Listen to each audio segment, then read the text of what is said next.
Hey what is up, कैसे हो सब। आई होप आप सब अच्छे होंगे और सबका अच्छे से पढ़ाई चल रहा होगा। डिप्लोमा के लिए जो है हमारा सेकेंड लेक्चर है एनालिसिस का। और जो आज का हमारा टॉपिक है वो है एरर्स, एक्यूरेसी एंड कंसंट्रेशन। ठीक है, सबसे पहले हम देखेंगे एरर्स क्या होते हैं, एरर्स के टाइप्स देखेंगे अलग अलग। देन हम एक्यूरेसी देखेंगे, प्रिसीजन देखेंगे कि एक्यूरेसी क्या है, प्रिसीजन क्या है। एंड देन लास्ट में हम जो है कॉन्सेंट्रेशन देखेंगे। ठीक है, तो बिना कोई टाइम वेस्ट किए चलो हम शुरू करते हैं अपने टॉपिक से डायरेक्ट। सबसे पहले हमें देखना है एरर के बारे में। ठीक है, कि एरर क्या है। तो एरर है एक मिस्टेक। ठीक है, it's a type of mistake. Error is just mistake, कि आपने कोई गलती कर दी तो वो आपका एरर हो जाएगा। एनालिसिस में एरर को हमें हमेशा मिनिमाइज करना है। जितना ज़्यादा हमारा एरर होगा उतना ज़्यादा जो हम हमारे रिजल्ट से अलग हो जाएंगे, रिजल्ट से भटकना। ठीक है, जितना ज़्यादा हमारा एरर होगा उतना हम रिजल्ट से हमारे दूर जाएंगे और उतना जो है हमारा एक्यूरेसी कम हो जाएगा। ठीक है, इसके लिए हमें हमारी एक्यूरेसी बढ़ानी है, हमें हमारा प्रिसीजन बढ़ाना है ताकि हम जो हमारा एरर को मिनिमाइज कर सकें। तो अब एरर के जो है दो टाइप होते हैं, एक होता है डिटर्मिनेट, एक होता है इनडिटर्मिनेट। डिटर्मिनेट का मतलब होता है एरर नोन टू एनालिस्ट। ठीक है, और इनडिटर्मिनेट का मतलब होता है अननोन टू एनालिस्ट। ठीक है, अगर आपको इससे समझ में नहीं आ रहा है तो हम ऐसे समझाएंगे कि अगर सपोज मैंने कोई केमिकल लिया है और मुझे पता है कि उसके अंदर थोड़ी इम्प्यूरिटी है एंड स्टिल मैंने उसका रिजल्ट कैलकुलेट कर लिया, या फिर कैलकुलेट करने के बाद रिजल्ट की मुझे इतना समझ में आ रहा है कि हाँ इसका रिजल्ट ऐसा आना चाहिए था, इसका रिजल्ट सपोज 2.47 इसकी वैल्यू आनी चाहिए थी इसके रिजल्ट की, बट आया क्या है 2.2 आया है। तो ये जो इसमें डिफरेंस आया है वो हमारा एक एरर हो गया। तो ये एरर क्यों हुआ, अगर हमने इस बात को पकड़ लिया। ठीक है, अगर हमने इसका एनालिसिस किया और हमने इसका रूट कॉज जो है हमने पकड़ लिया एनालिस्ट ने, तो वो हो जाएगा डिटर्मिनेट एरर। ठीक है, क्या वो इंस्ट्रूमेंट की वजह से है, क्या वो किसी पर्सनल एरर की वजह से है, या केमिकल में ही कुछ लोचा हो गया है। ठीक है, या फिर हमने जो मेथड बनाई वो मेथड में गलत है। तो ये होते हैं डिटर्मिनेट एरर जो पता चल जाते हैं। बट इनडिटर्मिनेट एरर मतलब अगर सपोज मैं हूं और मैंने किसी प्रैक्टिकल को परफॉर्म किया है और मैं ही हूं जो बार बार उसी चीज को परफॉर्म कर रहा है, स्टिल कई बार ऐसा हो रहा है कि जो रिजल्ट आने चाहिए थे वो नहीं आए, तो वो होता है इनडिटर्मिनेट एरर। मतलब वो मेरे हाथ में नहीं है। ठीक है, मतलब मैं चाहता नहीं हूँ करना पर भी फिर भी वो हो रहे हैं। कई बार उसके लिए फैक्टर्स अफेक्टिंग होते हैं, जैसे टेम्परेचर, प्रेशर। ठीक है, या फिर नेचर ऑफ सब्सटेंस। ये जो है फैक्टर्स अफेक्टिंग है एरर इनडिटर्मिनेट में। मतलब मेरे हाथ में नहीं है स्टिल पर वो हो रहे हैं गलती। कभी टेम्परेचर कम ज़्यादा हो गया, ठीक है, और मैंने सेम प्रोसीजर को फॉलो किया स्टिल उसमें एरर आ रहा है, तो टेम्परेचर की वजह से हो गया।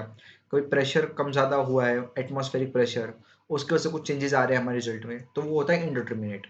अब डिटर्मिनेट जो है वो तीन टाइप के इधर दिए हुए हैं, और वो तीन टाइप को भी हम बाइफरगेट कर सकते हैं और डिटेल में, तो उसके लिए हम अगली स्लाइड पे देखते हैं। देखो, सबसे पहला हमारा जो वहां पे दिया हुआ था वो था इंस्ट्रूमेंटल एरर। इंस्ट्रूमेंटल एरर, ठीक है। इंस्ट्रूमेंटल एरर कैसा हो गया, जैसे हमारा इंस्ट्रूमेंट है वो प्रॉपरली वैलिडेट नहीं है, नॉट वैलिडेटेड। ठीक है, नॉट कैलिब्रेटेड। ये दो पॉसिबिलिटीज हैं कि हमने उस इंस्ट्रूमेंट को पहले वैलिडेट नहीं किया है, पहले कैलिब्रेट नहीं किया है। ठीक है, वैलिडेशन और कैलिब्रेशन अगर नहीं किया है तो ऑब्वियसली उनके रिजल्ट्स में जो है एरर आने ही वाले हैं। तो ये होता है इंस्ट्रूमेंटल एरर, इसमें इंसान की कोई गलती नहीं है, बट इंस्ट्रूमेंट का हमने ध्यान नहीं रखा, इंस्ट्रूमेंट को हमने वैलिडेट नहीं किया, कैलिब्रेट नहीं किया परफॉर्म करने के पहले, इसके लिए वो एरर आ गया है। दूसरा हमने जो इसमें दिया हुआ है वो है ऑपरेटिव एरर। ऑपरेटिव एरर, ठीक है। ऑपरेटिव एरर को अगर हम देखें तो दो पार्ट में चेंज होता है, बाइफरगेट होता है, पर्सनल, ठीक है, ये हो गया पर्सनल, और दूसरा है केमिकल। अब इसको हमने ऐसा क्यों किया, क्योंकि देखो पर्सनल और केमिकल दो भी कब आते हैं, जब हम कोई ऑपरेशन परफॉर्म कर रहे हैं। पर्सनल में हो गया, जैसे मेरे से गलती हो गई कुछ, मैंने परफॉर्म करते वक्त, बहुत अच्छा एक एग्जांपल देता हूँ मैं हमेशा, कि दो दोस्त हैं, दो दोस्तों को काम दिया गया है कि तुम्हें सोडियम हाइड्रोक्साइड को वे करना है। सोडियम हाइड्रोक्साइड वो वे करने गए 5 ग्राम, ठीक है। अब वो खड़े हैं, वो वे कर रहे हैं, वे कर रहे हैं, तब तक एक बाजू में सुंदर कन्या आ गई। सुंदर कन्या आते ही दोनों का ध्यान भटक गया। NaOH जो कि हाइग्रोस्कोपिक है नेचर में, उसने क्या किया, मॉइस्चर एब्जॉर्ब कर लिया। मॉइस्चर एब्जॉर्ब करके उसका नेचर कैसा होता है, सॉलिड से थोड़ा मॉइस्चर एब्जॉर्ब करने के बाद वो थोड़ा लिक्विडिश हो जाता है, ठीक है, तो थोड़ा लिक्विड फॉर्म में कन्वर्ट हो गया। और उनका ध्यान नहीं था, वो हमारा अपना वार्तालाप करने में लगे हुए थे सुंदर कन्या से। सुंदर कन्या चली गई, इन्होंने हमारा 5 ग्राम जो है उठा लिया। 5 ग्राम उठाए और जाके इसको ट्रांसफर कर दिया वॉल्यूमेट्रिक फ्लास्क में। बट उसमें कितना गया, उसमें गया सिर्फ 4.2 ग्राम। बाकी का जो 0.8 ग्राम था वो स्टिक हो गया हमारे बटर पेपर में। इन्होंने ध्यान नहीं दिया, इन्होंने कैलकुलेट किया 5 ग्राम के हिसाब से, और रिजल्ट हो गए पूरे अलग। तो ये क्या हुआ, पर्सनल एरर हो गया। अब उसी एग्जाम्पल को हम देखें, ये होता है केमिकल एरर। कैसे कि अगर हमारा जो सोडियम हाइड्रोक्साइड है उसमें किसी ने सोडियम क्लोराइड मिला दिया, हालांकि हम उसको डिफरेंशिएट कर सकते हैं, सोडियम हाइड्रोक्साइड के पैलेट्स होते हैं, बट स्टिल किसी का ध्यान नहीं है, उसी पैलेट्स पे किसी ने सोडियम क्लोराइड को चिपका दिया है, ठीक है, तो भी रिजल्ट जो है चेंज होंगे। मतलब यहाँ पे क्या हुआ, किसी ने क्या किया, एरर जनरेट किया। या तो केमिकल ने खुद एरर जनरेट किया due to impurity of sodium chloride in sodium hydroxide. Example है ये, बस सीरियसली मत ले लें, ठीक है। तो ये होता है एक। उसके अलावा हमारा जो तीसरा है वो है एरर इन मेथडोलॉजी,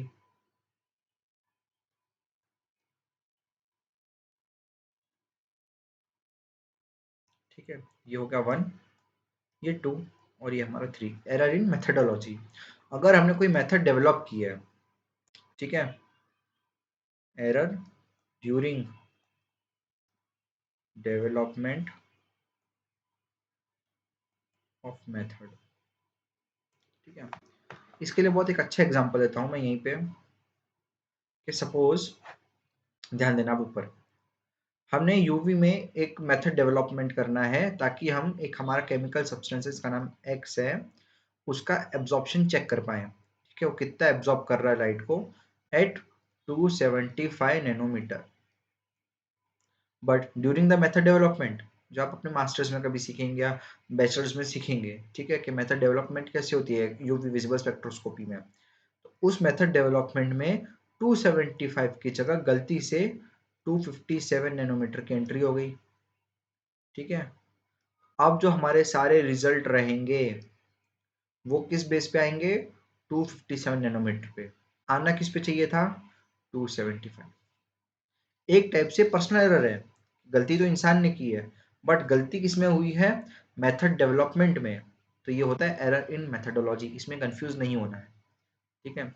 अगर कहीं भी आ गया during the development of method, तो वो एरर इन मेथडोलॉजी होगा, पर्सनल मेथड नहीं होगा, या फिर इंस्ट्रूमेंटल भी नहीं होगा, कि इंस्ट्रूमेंट हमारा कैलिब्रेटेड है, वैलिडेटेड है, और पर्सनल ने भी बराबर किया, बट पर्सन का ध्यान कहीं भटक गया और उसने 257 कर दिया, तो एरर कहाँ हुआ, मेथड डेवलपमेंट करने में ही एरर हो गया। तो ये होता है टाइप्स ऑफ एरर, ठीक है। यहाँ मैंने आपको सारे टाइप्स ऑफ एरर बता दिए, 1, 2 और 3। 2 को जो है हमने 2 में डिवाइड कर दिया, पर्सनल और केमिकल, ठीक है। चलिए अब नेक्स्ट में चलते हैं। नेक्स्ट है एक्यूरेसी। एक्यूरेसी क्या है, closeness to the true value, ठीक है। हमारी वैल्यू अगर 5 है, 5 ग्राम, तो जो दो लड़के थे याद करो, उन्होंने 4.98 ग्राम वेट किया, ठीक है, एग्जैक्ट 5 आ नहीं रहा था, तो उन्होंने 4.98 पे बोला कि हो गया, तो ये हो गया एक्यूरेसी, मतलब closeness to the true value. अब वहीं पे दो सुंदर कन्याएं आ गई, ठीक है, मैं बायस नहीं हूँ किसी से, पर लड़कियां जो है अक्सर गलतियां कर देती हैं इन सब चीजों में। उन्होंने है किया 4.6 ग्राम, तो ये क्या हुआ, ये ज्यादा एक्यूरेट हुआ, ये एक्यूरेट नहीं है, ये कम एक्यूरेट। या फिर अगर इन दोनों में बस कंपैरिजन करें तो यही एक एक्यूरेट है, ये तो एक्यूरेट गलत ही है पूरा, ओके। तो ये होता है एक्यूरेसी। अब है प्रिसीजन। प्रिसीजन क्या है, reproducibility of the value. Reproducibility, इसको मार्क कर लेना आप लोग, ये मेन वर्ड है इसमें। प्रिसीजन क्या है? रिप्रोड्यूसिबिलिटी, मतलब एक रिजल्ट कितने बार आता है। आपने हमेशा देखा होगा प्रैक्टिकल के दौरान, एनालिसिस में, टाइट्रेशन में, कि जो आपके लैब असिस्टेंट रहते हैं, जो आपके लैब टीचर रहते हैं, वो क्या बोलते हैं आपको कि 5 ग्रुप बनाए हैं, पांचों परफॉर्म करेंगे और पांचों रिजल्ट बताएंगे। वो क्यों? So that we can get the precision of the result. अगर सपोज 5 लोगों ने 5 एक्सपेरिमेंट परफॉर्म किया, ठीक है, एक का रिजल्ट आया 4.98, इसका आया 4.86, इसका आया 4.82, इसका आया 4.8, फिर इसका आया 4.7। तो ये क्या हुआ? ये एक रिप्रोड्यूसिबिलिटी है, ठीक है। उतनी एक्यूरेसी नहीं है, बट रिप्रोड्यूसिबिलिटी आ रही है किसकी? 4.8 की। मतलब ऑलमोस्ट सारे जो रिजल्ट्स हैं वो 4.8 के नियर अराउंड है, ठीक है। इसको 4.78 कर लेते हैं उसके लिए। तो जितने ज़्यादा रिजल्ट नियर रहेंगे एक दूसरे के, ठीक है, और जितनी बार वो वैल्यू रिप्रोड्यूस होगी, 5 नहीं आया वो चलेगा, बट आया क्या? 4.8 के नियर अराउंड, 4.8 के पास आई इतनी वैल्यूज। तो ये जो है हमारा प्रिसाइज रिजल्ट है,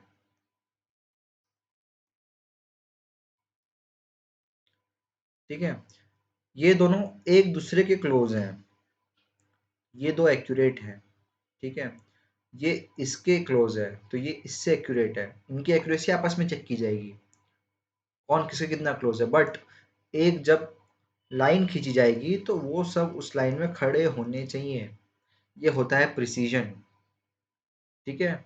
और उस टाइम पे जो एक्सेप्टेड वैल्यू होगी वो होगी 4.8, नॉट 5, कि हमारा जो प्रिसाइज रिजल्ट है वो 4.8 का है। तब सर बोलेंगे कि हाँ यू आर प्रिसाइज। ओके, इसके लिए है जो सिंपल सा फॉर्मूला है, error is inversely proportional to accuracy, और इसी को आप लिख सकते हैं प्रिसीजन। मतलब जितना ज्यादा एक्यूरेसी, जितना ज्यादा प्रिसीजन, उतने ही कम एरर होंगे, ठीक है। और फिर वाइस वर्सा। इतना क्लियर हो गया आप सबको? तो हम आगे बढ़ते हैं अब, ठीक है। अब आ गया कॉन्सेंट्रेशन। अब देखो, हमने एरर देख लिया, हमने एक्यूरेसी से हमने एरर को कैसे कम करते हैं वो देख लिया।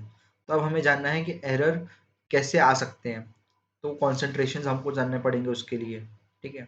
तो उसके लिए हम कॉन्सेंट्रेशन देखते हैं। कॉन्सेंट्रेशन क्या होता है? कॉन्सेंट्रेशन, सपोज कर लो आपने 4 ग्राम शुगर को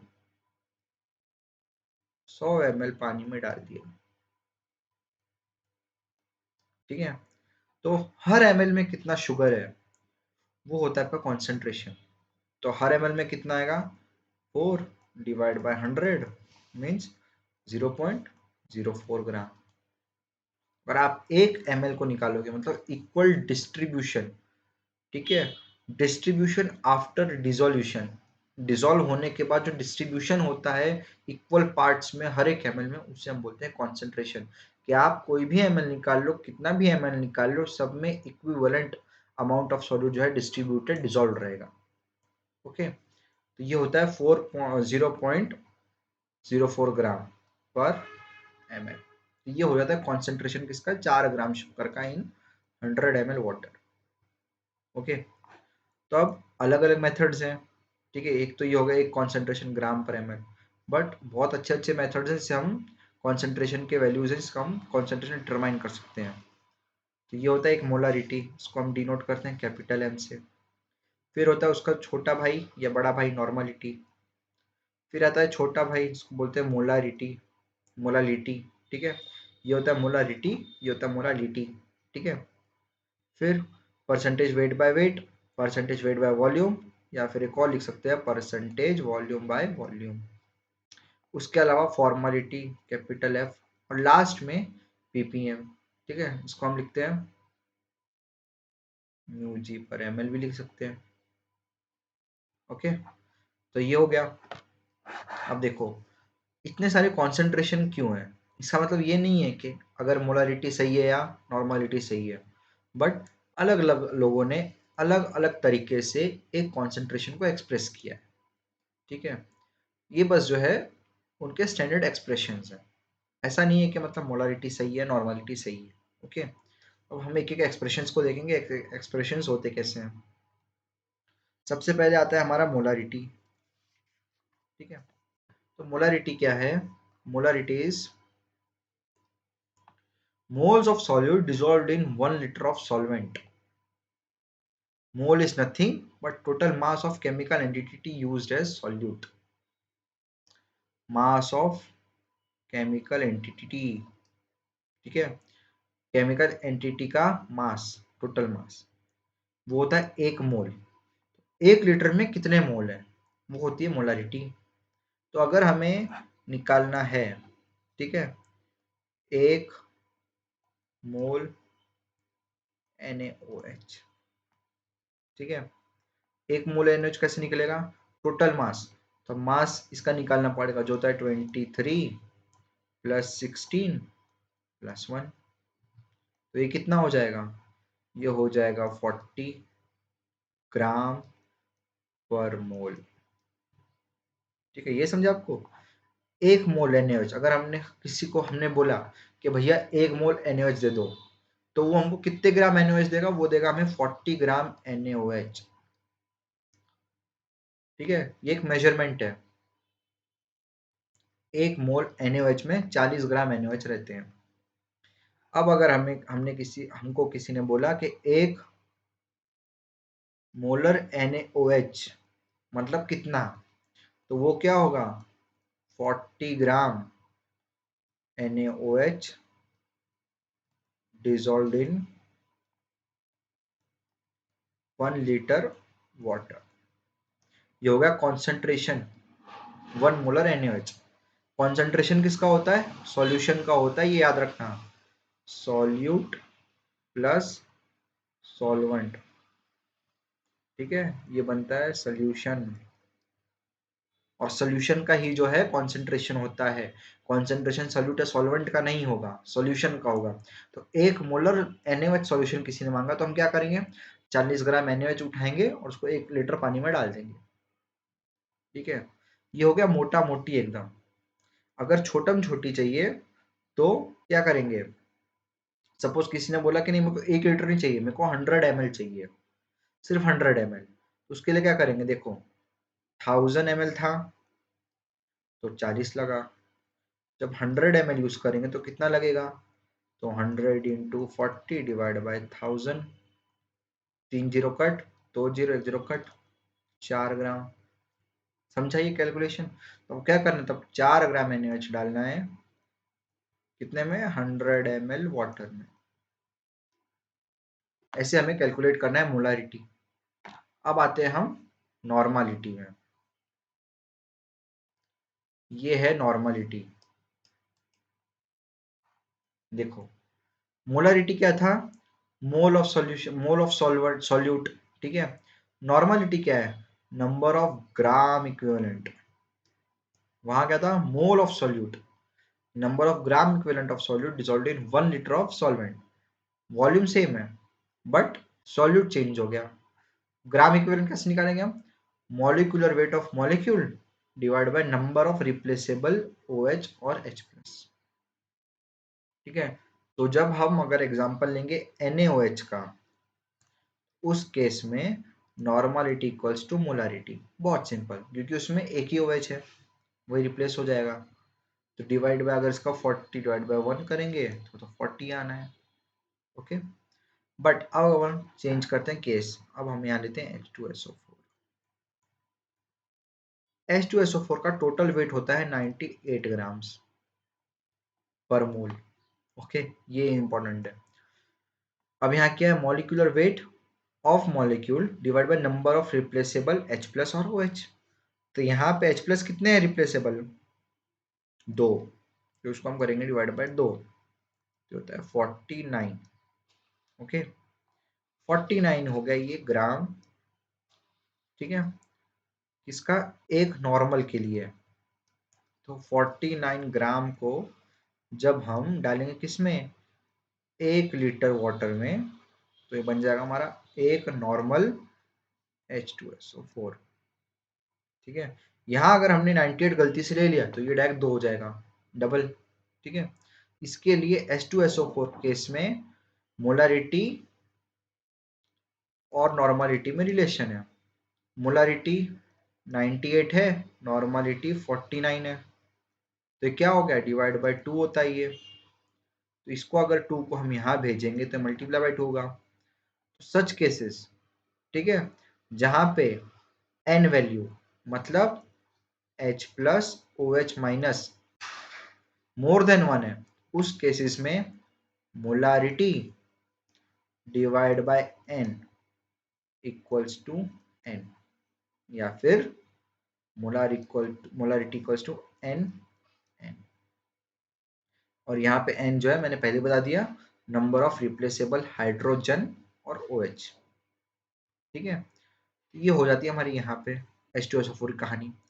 बट आप बोलोगे सर H2SO4 तो लिक्विड है, इसका हम 49 ग्राम कैसे निकालेंगे? उसके लिए भैया एक सिंपल सा फॉर्मूला रहता है, इसको हम करते हैं density equals to mass upon volume.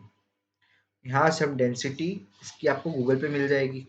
इसकी जो डेंसिटी होती है वो होती है 1.83 के अराउंड। मास अपने पास कितना है 49, वॉल्यूम निकल जाएगा x equals to 49 divide by 1.83। तो जो हमारा यहाँ पे निकलता है वो होता है 26.7 ml। इस 26.7 ml को हम लेंगे और डाल देंगे 1 लीटर पानी में, तो वो जाएगा हमारा एक नॉर्मल H2SO4। कभी कंफ्यूजन मत करना, मोलारिटी पूछा हो या नॉर्मलिटी। अगर आपको नॉर्मलिटी भी पूछा हो, नॉर्मलिटी का फॉर्मूला भूल गए, मोलारिटी निकालने का और उसको डिवाइड बाय 2 कर देने का। ठीक है, बट कब, जब 1 ना हो। 1 रहा तो सेम ही रहेंगे, H प्लस 1 रहा तो नॉर्मलिटी और मोलारिटी जो है सेम रहेगा हमेशा। ठीक है, अब आ जाते हैं मोलालिटी पे। मोलालिटी बहुत सिंपल है, इसका कोई टेंशन ही नहीं है। 1 मोल सल्यूट डिजॉल्व्ड इन 1 kg सॉल्वेंट। ठीक है, मतलब 40 ग्राम NaOH डिजॉल्व्ड इन 1 kg वाटर, या फिर जो भी XYZ सॉल्वेंट होगा वो। ठीक है, तो अब अगर जब आपको ये निकालना है तो मैंने आपको फॉर्मूला बताया, density equals to mass upon volume. Mass आपको दिया रहेगा, ठीक है, डेंसिटी आपको गूगल से या फार्माकोपियाज में मिल जाएगी डेंसिटी। हाँ, फार्माकोपिया ज़्यादा फॉलो करो आप, वहाँ से हमारा वॉल्यूम निकल जाएगा और फिर हम कन्वर्जन कर सकते हैं। ठीक है, या फिर यहाँ पे वॉल्यूम दिया रहेगा कंफ्यूज करने के लिए। ठीक है, तो वॉल्यूम आपके पास है, डेंसिटी है, मास निकाल लीजिए और फॉर्मूला पुट करके आप कर लीजिए कैलकुलेट। ये हो गया मोलालिटी। अब आते हैं फॉर्मालिटी पे। फॉर्मालिटी का फॉर्मूला याद रखिए, formality equals to given mass of solute divide by molecular weight of solute, ठीक है, इनटू वॉल्यूम ऑफ सॉल्यूशन। ठीक है, सॉल्यूशन या फिर यहाँ पे हम सॉल्वेंट भी यूज कर सकते हैं। पर लीटर है तो यहाँ पे 1 रहेगा अगर कुछ नहीं दिया तो, और जब दिया रहेगा तो हमें कन्वर्ट करना है। यहाँ देखिए ये लीटर में, ये याद रखना एज यूजुअल, तो इसको भी हमें कन्वर्ट करना पड़ेगा अगर नहीं दिया रहा। उसका एग्जाम्पल देखते हैं। एग्जाम्पल के लिए हम देखेंगे यहाँ पे सोडियम क्लोराइड को। ठीक है, सोडियम क्लोराइड का जो मॉलिक्यूलर वेट होता है वो होता है 58.5 ग्राम्स पर मोल। ठीक है, अब अगर हमें पूछा गया है क्वेश्चन में कि 5.85 ग्राम NaCl को डिसॉल्व किया है 250 ml वाटर में, तो बताओ उसका फॉर्मालिटी कितना होगा। तो हम बहुत इजीली कैलकुलेट कर लेंगे इसको, 5.85 डिवाइड बाय 58.5 इंटू, अब ये क्या है 250 ml, तो इसको अगर हम लीटर में कन्वर्ट करेंगे तो होगा 0.250। अब अगर इसको कैलकुलेट करें 585 into 1000 into 10 upon 585 into 250 into 100। ठीक है, अभी काटते बैठो, 0 0 3, ये कट गया, तो ये बचता है 0.4 फॉर्मल। ये होता है हमारा। तो ऐसा आपको कैलकुलेट करना है, फॉर्मेलिटी बहुत ज़्यादा डिफिकल्ट नहीं है। ठीक है, थोड़ा सा दिमाग लगाएं, बहुत ईजी चीज़ है। आखिरी चीज़ है जो है लास्ट सेकेंड, परसेंट सॉल्यूशन। कितना पार्ट कितने में डिसॉल्व हुआ है, मल्टीप्लाई बाय 100, खत्म। वेट बाय वेट बोला तो वेट ऑफ सॉल्यूट डिवाइड कर देना वेट ऑफ सॉल्वेंट इनटू 100, तो हो जाएगा percentage weight by weight. Percentage weight by volume, weight of solute divide by volume of solvent into 100। Same वैसी volume of solute, volume of solvent 100। ठीक है, किसी ने बोला 58% वेट बाय वॉल्यूम NaCl है, उसका मतलब क्या होगा? सिंपल, इसका मतलब होगा 58 ग्राम NaCl इन 100 ml वाटर। ठीक है, सिंपल। ऐसी आपको आगे की चीज़ें कैलकुलेट करनी है। ओके, बाकी आपको जो क्वेश्चन हम देंगे उसमें सब चीज़ें रहेंगी, तो आप प्रैक्टिस करेंगे तो और इजीली हो जाएगा, वरना डाउट तो हम बैठेंगे। चलिए लास्ट पार्ट, पार्ट्स पर मिलियन। अब देखो मैंने इसको थोड़ी इंग्लिश में अच्छे से लिखा हुआ है। क्या लिखा है कि 1 ग्राम solute dissolved in 1 liter of solvent gives 1000 ppm solution। कैसे? अच्छा सवाल है। तो देखो, इसके लिए होता है कन्वर्जन सीखना पड़ेगा। तो 1 ग्राम जो है उसमें होते हैं 1000 mg, 1000 mg में, और फिर 1 mg में जो होता है, इसको ऐसे अगर यहाँ लिखूं 1 mg, 1 mg में होता है 1000 μg। ठीक है, तो 1 ग्राम में कितना हो गया? 1 2 3 4 5 6 μg। अब कॉमा लगाते रहो, कितना कॉमा कहाँ लगेगा? एक यहाँ एक यहाँ, हाँ। ठीक है, अब इतने म्यूजिक को हमने किस में डाला? 1 लीटर में, मतलब 1000 में, ml में। तो ये क्या होगा? डिवाइड हो जाएगा और बचेगा 1000 μg/ml। अब यहाँ क्या लिखा है? Concentration of 1 mg/ml equivalent to 1000 ppm, because 1 mg is nothing but 1000 microgram, hence 1000 microgram in 1 ml is 1000 ppm। समझा? मतलब 1 ग्राम में 1000 mg है, तो हर ml, और 1 ग्राम को किस में डाला है? 1 लीटर में, तो हर ml में कितना हुआ? 1 mg/ml हो गया। अभी 1 mg में कितने थे हमारे? 1000 μg, ये 1000 μg/ml हो गया। इसी को बोलते हैं हम 1000 ppm। और एक बड़ी मस्त चीज बताता हूँ आपको इसमें, अगर अच्छे से कन्वर्जन करना हो तो देखो, 2 मिनट और लगेंगे, थोड़ा और अच्छे से सीख लोगे। हाँ, तो हम आगे इधर। अब देखो कि ये था 1 लीटर में कितना था हमारा? 1000 ppm इन 1 लीटर सॉल्यूशन।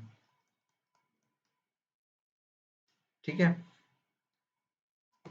मतलब इसके हर 1 ml में 1000 ppm था। तो ये 1 लीटर में से मैंने 1 ml निकाला और 10 ml में डाल दिया, तो मतलब मैंने कितने निकाले? 1000 पार्टिकल निकाले और 10 ml में डाल दिया, तो 1000 डिवाइड बाय 10, कितना बचा? 100 ppm का सोल्यूशन बना। Of 10 ml। इसमें से मैंने एक और ml निकाल लिया, तो मतलब हर ml में 100 ppm था। 1 ml निकाला मतलब मैंने 100 पार्टिकल निकाले और उसको वापस से 1 ml में डाल दिया। नहीं, वापस इसको मैंने 10 ml में डाल देते हैं। चलो फिर से, मैंने कितने निकाले? 100 पार्टिकल निकाले और 10 में डाले, फिर कितना बचा? 10 ppm। तो अब जो इन 10 ml सोल्यूशन, तो ये जो 10 ml सोल्यूशन हमारे पास अब है, उसमें हर एक ml में 10 पार्टिकल्स हैं, 10 ppm पार्टिकल्स पर मिलियन। ठीक है, तो ये होता है कॉन्सेंट्रेशन का तरीका। मैंने आपको बहुत सारे कॉन्सेंट्रेशंस बता दिए, उनके एक्सप्रेशंस बताए। ठीक है, आई होप आप लोगों को समझा होगा। नहीं समझा हो तो आप अपने डाउट्स कभी पूछ सकते हैं। We are open for the doubts. Thank you.